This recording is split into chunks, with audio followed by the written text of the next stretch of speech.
అమ్మాయి గారు, మందారానికి గతం గుర్తుకొచ్చేలా చేసే డాక్టర్ గారు ఒకరున్నారని చెప్పాను కదా. అవును రాజు. ఆ డాక్టర్ గారు ఈరోజే ఇండియాకి వచ్చారు.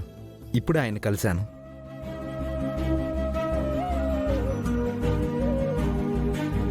నిజమా రాజు? రూప ఏంటి ఇంత హ్యాపీగా మాట్లాడుతుంది? అయితే మన మందారంకి గతం గుర్తుకొస్తుందంటావా రాజు? వద్దు వద్దు వద్దు, నన్ను చంపొద్దు. ఏయ్!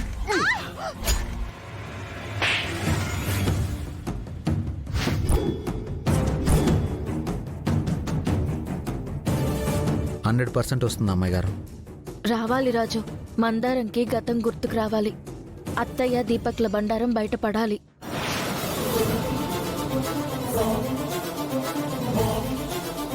నాన్నకి ఎవరేంటి అని తెలియాలి రాజు. రేపు ఎవరికి తెలియకుండా మందారాన్ని నేను బయటికి తీసుకొస్తాను. హాస్పిటల్కి తీసుకెళ్దాం రాజు. ఈ రూప రాజు ఇద్దరూ కలిసి మా అంతు చూసేలా ఉన్నారు. ఎట్టి పరిస్థితుల్లో మందరాన్ని గడప దాటనివ్వకూడదు. దొంగతనంగా తీసుకురాకండి అమ్మాయి గారు. పెద్దయ్య గారికి తెలిస్తే మనం తప్పు చేసిన వాళ్ళం అవుతాం. మందారం గతం గుర్తుకు రావడం పెద్దయ్య గారికి అభ్యంతరం కాదు కాబట్టి పెద్దయ్య గారికి చెప్పే తీసుకురండి. అప్పుడు విజయాంబిక దీపకులకు తెలిసినా ఆపకుండా ఉంటారు. గుడ్ ఐడియా రాజు. నాన్నకి చెప్పే మందారాన్ని తీసుకొస్తాను. రేపు ఉదయం 11 o'clock కల్లా మీరు హాస్పిటల్లో ఉండాలి అమ్మాయి గారు.